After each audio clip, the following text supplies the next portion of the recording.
Regarde! Une carriole! 2 femmes et 2 gars. Occupe-toi de la vieille, caporal. Et si ce coup de filet ne donne rien, je vais pas continuer à me geler dans ce petit vent d'avril, je te le dis!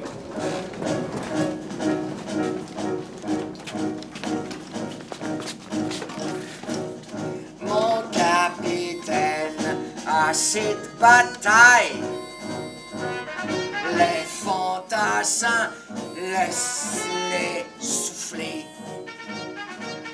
La mer courage pour la piétaille a des chaussures qui tiennent aux pieds. La carriole, c'est le lieu de toute la pièce. C'est pas un décor, c'est ce qu'on appelle chez nous une scénographie. C'est la maison de Mère Courage, là où elle élève ses enfants. Comme ça, elle peut les avoir auprès d'elle. Et puis, cette carriole est également une roulotte qui se déplace et qui peut suivre les armées. Dans cette carriole, elle a des objets de commerce, donc des objets de négociation, des objets de discussion. Et avec cette carriole, elle peut se mettre en position de repli et fuir s'il le faut. Si à la mort faut qu'il chemine, ils veulent au moins de bons souliers. Le printemps vient, debout chrétien, la neige fond sur les morts, et tout ce qui se traîne encore repart en guerre sur les grands chemins. En faisant mon travail de mise en scène, en observant le déplacement de la carriole au cours des 12 tableaux, je me suis aperçue que finalement elle tournait, cette carriole. J'ai donc posé la question à Jean-Claude de Bemmels si on ne devait pas, qui est notre scénographe, si on ne devait pas reprendre l'idée originale de la mise en scène de Brecht avec la plaque tournante.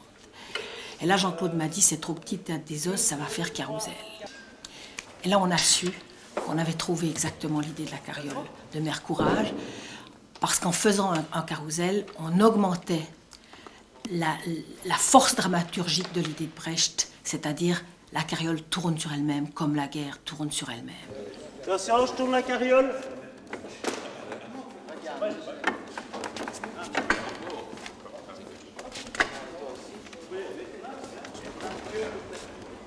Montrez vos papiers. Nos papiers?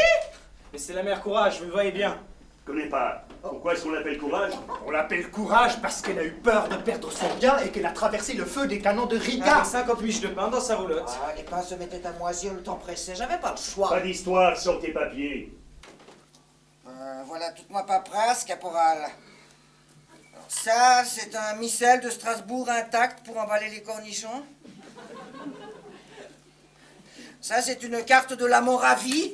Dieu veuille que j'y passe un jour sans quoi la carte est bonne pour les rats. Et puis ça, c'est un cachet prouvant que mon cheval n'a pas la fièvre afteuse. La pauvre bête est morte, elle avait coûté 15 000 florins. Pas à moi, Dieu merci. Ça suffit comme papier. N'essaie pas de me posséder, je te ferai rentrer ton insolence. Mais restez poli. Ne venez pas dire devant mes enfants que je veux vous posséder. Je vous fais pas de proposition, moi je vous connais pas. 2e régiment.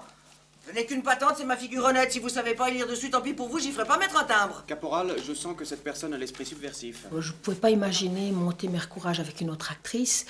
Je pense qu'elle a toute la palette pour la jouer. Je pense qu'elle sait tout de Mère Courage. Du début à la fin, c'est-à-dire et intimement et politiquement. Et pour moi, la question était évidemment, en tant que metteur en scène, d'être sûr d'en avoir une vision personnelle. Pas nécessairement une vision meilleure ou plus juste que d'autres, mais qui m'appartienne et qui soit mon propre regard sur cette œuvre. Messieurs les officiers, vous n'auriez pas besoin d'un bon pistolet ou d'une boucle de ceinturon, la vôtre est tout usée, caporal. Ce n'est pas de ça que j'ai besoin. Voici 2 beaux gaillards, hein. Droits comme des bouleaux, larges d'épaules, forts du mollet. Je me demande ce qu'ils attendent pour prendre du service. Oh, rien à faire, caporal. Les enfants sont pas faits pour le métier des arts. Et pourquoi pas? Il y a de l'or et de la gloire à y gagner. Trafiquer dans la chaussure, c'est l'affaire des femmes. Sors du rang, toi. Montre-nous un peu si t'es un homme ou une mauviette. C'est une mauviette. Il suffit de le regarder durement, il s'évanouit. En écrasant un veau au passage. Si tu le laissais en paix, vous ne l'aurez pas. Il m'a insulté. Il a traité ma bouche de gueule. Viens avec moi dans ce champ et nous viderons la querelle entre hommes. Ouais, ne t'en fais pas, mère, son compte est bon. Tiens-toi tranquille, vaurien. Que cela te serve de leçon, Catherine. Ne te mêle jamais, tu m'entends? Jamais de fréquenter les soldats. L'amour est une force du ciel, je te préviens. Même avec des civils, c'est pas tout rose. Ton amant te raconte qu'il va baiser la terre où ton pied s'est posé. À propos, tu les as lavés tes pieds hier. Et puis pour finir, t'es la bonne à tout faire. Remercie le ciel d'être muette. Jamais tu ne te contrediras. Jamais tu n'auras à te repentir d'avoir dit la vérité. Elle a 3 enfants de 3 pères différents. Un fils aîné qui pense qu'à faire la guerre et aller se faire crever la peau. Elle a une fille muette, puis elle a un petit dernier. Et je dirais que pour moi, le petit dernier, ça a été un petit peu l'axe de la distribution. Le jour où j'ai compris qu'il fallait que je mette vraiment un acteur très jeune, c'est-à-dire un ado, un pré-ado, qui aussi ouvre une porte sur, évidemment, le fait qu'actuellement encore dans les guerres, on enrôle des mômes, on enrôle des jeunes ados dès qu'ils ont la force de tenir un fusil dans leurs bras. Il arrive que tu perdes un membre, une jambe, par exemple, ça s'est vu. Tu commences par crier vengeance au ciel, comme si c'était la fin de tout. Puis tu te calmes. Hein, on te paye un coup à boire, tu te remets en route clopin, ce qui n'empêche pas la guerre de marcher aussi bien que si tu avais encore tes 2 jambes. Hein, et qui t'empêche de procréer au plus fort du carnage, dans l'herbe haute ou derrière une meule de foin. Alors la guerre s'empare de tes rejetons, ils l'entretiennent à leur tour, et la fête continue. Oui, d'une façon ou d'une autre, la guerre s'en sort toujours. Pourquoi voulez-vous qu'elle finisse? Ce que je trouve extraordinaire de la part de Brecht, c'est que, voulant traiter de la guerre, il l'a écrite en 1939, au moment où ça commençait, voulant en dénoncer l'inutilité et l'absurdité, il s'est servi du personnage de la mère. Il montre que les petits personnages qui sont vraiment paumés et surtout qui n'ont pas le choix. Pour en fait nous faire voir, et aujourd'hui c'est une chose qui est claire pour nous tous, que la guerre est là uniquement parce que ça rapporte du fric. Et pour montrer cette contradiction, cette absurdité, il s'est servi du personnage de la mère, qui est en fait le personnage dans la création, dans l'humanité, qui met au monde les enfants. On vient les lui chercher pour faire la guerre, pour que la guerre marche et pour faire du profit. La mère fait tout ce qu'elle peut pour entretenir ses enfants, pour les garder auprès d'elle, donc elle fait du commerce à l'intérieur de la guerre pour pouvoir leur donner à manger, et finalement la guerre les a tous bousillés et elle a tout perdu. Oh, mon amour, fais dodo mon trésor. On crie chez la voisine,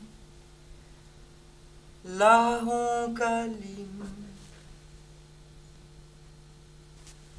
Tous traînent dans la fange, toi tu vas comme un ange. Dans ta robe de soie, retaillée pour toi. Les gens crient famine, toi tu as des pralines. Si tu veux du gâteau, t'as qu'à dire un mot.